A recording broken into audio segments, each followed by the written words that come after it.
Good morning. This is going to be an updated car check, machine check, which seems to be the cool thing to say, on my 1997 Honda Civic EK4, known as a VTIR here in Australia, SIR, pretty much everywhere else from what I understand. I've owned this car for 11 years in August, which is only a couple of months away, which I bought originally to do track days, hill climbs, and other things like that. It's been through some phases at the moment, or phases over that period of time, and this is probably the most basic it's been. I run it in improved production for hill climbs, and here at Sunny Bryant Park, we ran the Australian Hill Climb Championship last year, so I did everything I needed to make it compliant for that class, which we'll detail once we get there. Nothing special, just removing adjustable stuff. So the last time I think I went over this car, I had Hoosiers on it. It probably had a bonnet vent. I might have even been playing with aero at that point. But now we've gone back many steps. The car's a lot simpler. It's a lot easier to manage. I don't change tyres when I get to the track. I just turn up, adjust some pressures, twist some knobs on some coilovers and make sure there's oil in it, which where I'm at in my life at the moment is very good. So we'll start from the front and we'll work through. You've probably heard a fair bit of this previously, but I don't know. I think it's worth doing just to document a piece in where it is right now in this bit of time we're in at the moment. And today is, I don't know, it's last day of January, February, March, April, May, the 5th month.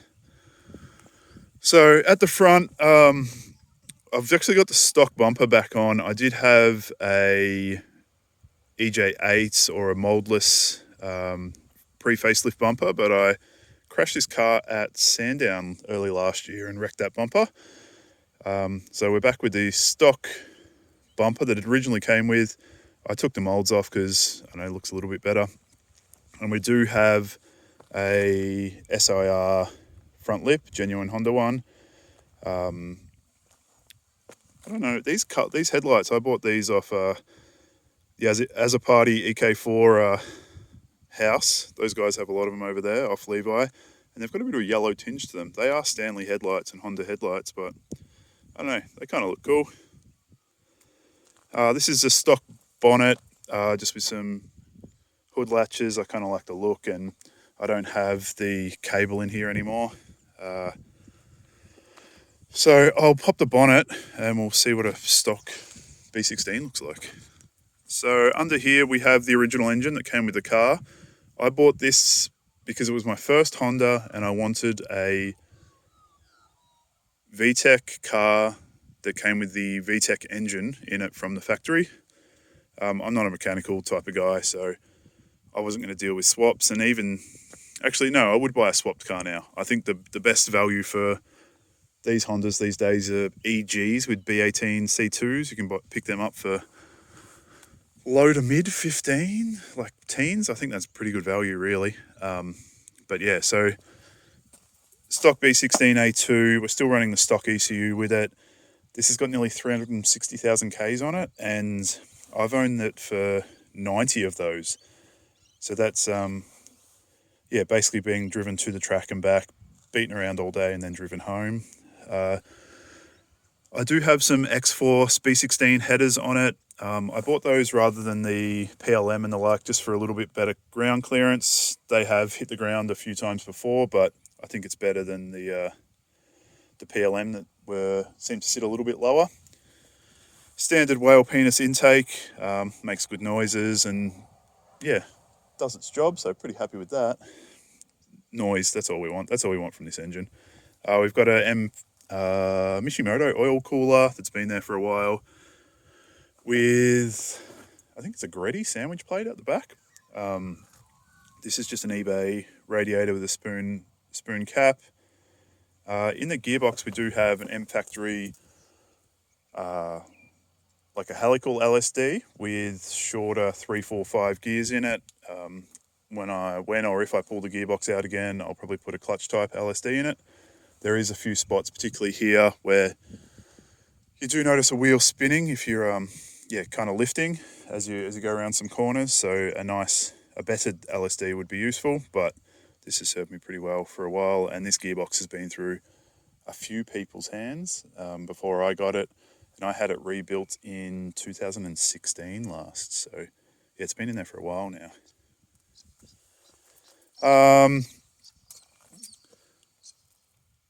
Hone Booster Delete, one of the best things you can do. It's put an aggressive pad in your calipers and delete the booster.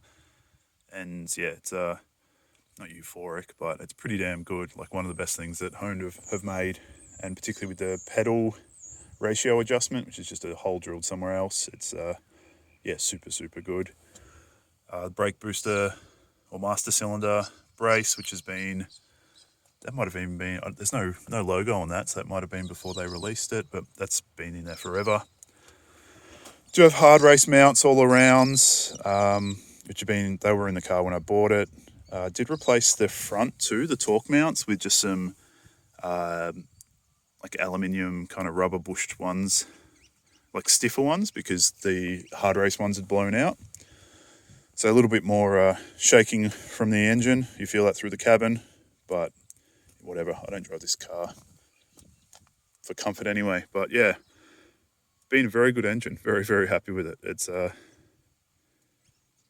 think the engine kind of makes the car realistically, and yeah, like completely reliable. It's been super good. The only issue I've ever had is I changed the exhaust at one point and then was running it, and the Dizzy stuffed up, which was annoying. But you buy all the parts for way too much money and put them in, and off we went. So wheels all round, 15 by 8 plus 35 or 36 Koenig hypergrams. I've had a couple of sets of these over the time. They fit the Porsche caliper underneath it quite well. I did take the edges off just to try and keep some rocks out of there. So the Porsche caliper is obviously mounted with the honed dog bone. In there I've got some PMU H1603 pads, which I haven't used in anger just yet. I only put them in this week, but initial tests and a couple of runs around here before, they give me a really good pedal feel that I've kind of missed. I suppose a backstory, I've run club races on this for quite a while, but got caught out with that batch where they have a fair bit of brake shudder. I went to Intima RRs for 6, 8, 12 months, something like that. They were okay, but I like a real solid pedal and really bitey at the top, whereas the Intimas just didn't give me that. So I switched these out. And yeah, we'll see how they go. But yeah, initial impressions are pretty damn good. That's just an RDA blank, like 7974 or whatever the part number is. It's on the Honed website. So I just replace the rotors every time I replace the pads. It's easy, it's economical, and you don't have to worry about getting them skimmed or anything like that. And usually they're pretty damn beat after a really aggressive pad's gone through them. On the back, I've just got, I don't know, probably the cheapest blanks and maybe some Repco pads, or just, like a regular commuter pad. So that seems to work. I don't get any lockups in the rear. Not that I had any real issues with it, but yeah, I don't have any issues with that at all. So yeah, looks cool. Coilovers are MCA Reds. I've had them for years. I've just got those rebuilt and I sent them back up to MCA, had them rebuilt a couple of months ago. 18 spring rate front, 9 kilo rear. They kind of work. I don't have any real issues with them. So yeah, we stick with what we know. We've got the honed extended ball joints in there, the tie rods. I do have a stock upper arm. So there's no camber adjustment in here, which if you have a look down the side, there's not quite as much camber as we'd like. That's part of the improved production rules. You can have, it's a bit silly, you can have a sequential gearbox, but you can't have adjustable arms, which is stupid. So yeah, tyres we're running front and rear, 205, 50, 15, Yokohama AO52. As I said, I think I had Hoosier A7s on this at one point when I last did this video. I've run lots of things, and there's some other videos about tyres in here. I really like the 200 treadwear stuff for hill climbs. which is kind of the focus at this point, both with the time and obviously my involvement in this club, and hill climb panel in general in Victoria. So these are really fast for hill climb. Like, they're super, super, super good cold. They do get a bit hot for at sprints, but on a car with very low power, yeah, they work really well. So I'm very, very happy with them. I think the Bridgestone RE71 RS is the best overall, but yeah, I'm not due for tyres for another couple of months, and we'll see how we go there. So yeah, stock mirrors on it. I think I had some fake spoon ones last time. We've got the Narita Dogfight sunroof delete, the carbon one. Also Narita Dogfight steering wheel, 350 by 90, with a checkered sports boss kit and another spacer. Obviously I'm quite tall, if you didn't know. We are sitting quite far back, so I wanted to bring the steering wheel up to us. This is a Cobra Suzuka, like the big GT version. I've had this as long as I've had the car, and that's PCI mount as well, which works well. Doesn't move, you bolt it down. Doesn't give you any real like adjustability through a lever, but I don't know, no one else really drives this car. Well, no one else ever does drive this car. That's we've got the honed pedals on there. I do run a clutch pedal as a brake pedal. See, they're both the same size, whereas the honed, if you buy them from the website, the brake pedal's a bit bigger. With my big feet, I didn't like it, so I put 2 clutch pedals. I also removed all the spacers out of the from behind the brake pedal, and that's now just bolted straight to the thing. There's a bit of a gap up the top, and you know, I can see why Hones wants to include spacers so it sits flat, but I like how it sits there and works well. But I'm kind of at the end of I'm tall, I have really big feet, and probably a normal person doesn't have those issues. And I've got some sound deadening I still need to remove as well. We'll get to that one day. I made this foot plate, just a bit of aluminium with some grip tape on it.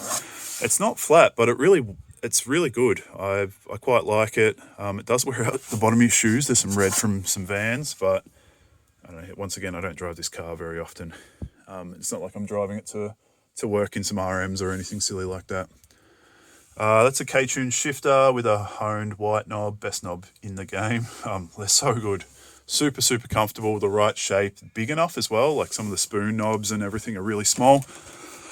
So yeah, hold on, we'll sneak through there. And that K-tune shifter I've had forever, since I bought the car, I think. We use Revolution race gear harnesses, which have been in there forever. They're 3-inch and work quite well. The next harness I'll get will be a 2-inch, just because I wear a Hans with this these days. Which you should if you're wearing a harness. So yeah, and this is a iShift or a shifty light. I think it's from Ecliptech. They don't make this one anymore, but they make another one. People seem to always comment that on my videos. What's that shift light? So yeah, that's what it is, and it just connects to the back of the speedo there. So in the rear, much like the front, MCA red coilovers, 9 kilo spring, stock upper arm, toe arm. It's a spoon bushing in the trailing arm, and obviously I'm able to run the Hone geometry kit in the rear, which you can probably see. Where is it? No, you can't even see it. Oh, there it is. There you go. So yeah, the camber in the rear is not an issue. You can get a good amount off the stock arms. The toe's a bit finicky to deal with at this ride height, but it works and it's not a problem. The exhaust we've got off those X-Force headers, it's a Kakimoto mid-pipe with 2 resonators in it and the spoon and 1 muffler at the back. I did have a huge Kakimoto muffler at the rear, but I kind of wanted that spoon look and the spoon sound. It's not as raspy with the 2 resonators in the mid-pipe, but at full noise it sounds pretty good, and the intake's pretty loud. So yeah, that's a tow hook on a tow hook. Bit redundant, but it looks kind of cool at the back. So yeah, stock tow point and then a little tow hook thing. I know Hones make them as well. Maybe I'll grab one off the shelf. I'll say pretty please when I go and see Grant next. In the back, we still have the AGI half cage, which has been in there forever. Does its job. I can mount a harness to it behind here, which is something I requested when I had it built, and because I've usually got things in the back, so I don't want harnesses running down to here, and I think it's a bit neater, and you also have a shorter harness, which I think is better, but may or may not be. This is a quad lock mount. It's this kind of new one, newish one for me. So it sits at the right height, pretty solid. You do notice a bit of vibration through the car because it is mounted so solid. If you watch some of my recent videos from, I think I put it in October. But it sits there, I don't have to adjust it. I don't have to worry about sticky mounts on the roof. Yeah, it just kind of works. So no complaints. So I think that's it. Yeah, kind of really basic. It's pretty simple, easy to manage, easy to maintain, easy to drive. Like, it's a good little car, and I don't know, the dreams are 996 GT3s, but I'm nowhere near that in terms of life, and maybe that'll be a retirement thing. But for something I can leave, something I've owned for so long, put a fair bit of money into overall, but once it's all here, it's pretty easy to drive, pretty easy to manage, and I'm kind of repeating myself, but like, it's a good car. I don't know if I'd buy one at what the prices are now. That's what, like I said before, I think an EG with a B18 is a better financial choice if you get the right one. But for what these are, like, I paid $4,000 for this. Bargain. I paid more for coilovers these days. So yeah, lots of fun. If you have any questions, I don't know, put them in the comments. How long have I been talking for? Way too long. 16 minutes. B16, best 16. So yeah, cool car. Oh, delivery. Yeah, I bought a vinyl cutter. Oh, I hit the gutter there. Oh no racing. I'll have to fix that. Yeah, I bought a vinyl cutter during COVID and have just been messing about cutting stickers. Obviously honed, get a mention many times on here. Been supportive of parts and help, and obviously Muggsy out at Autosphere is pretty good at not sending invoices, so I appreciate the support. This was a bootleg livery. There was no agreements to anything. I just put the stickers on it because I like to support my mates that support me. So yeah, buy your oil from Muggsy, buy all your honed parts from Honed, because they don't sell through anyone else, which I think is a good business model. Yeah, any questions, let me know. I don't know, I've got a weekend of hill climbing this week, and I'm pretty excited to bang around this little track and yeah, have fun, and then go home and do all those responsible things we're supposed to do. So yeah, happy Easter, Merry Christmas, have a good afternoon, bye.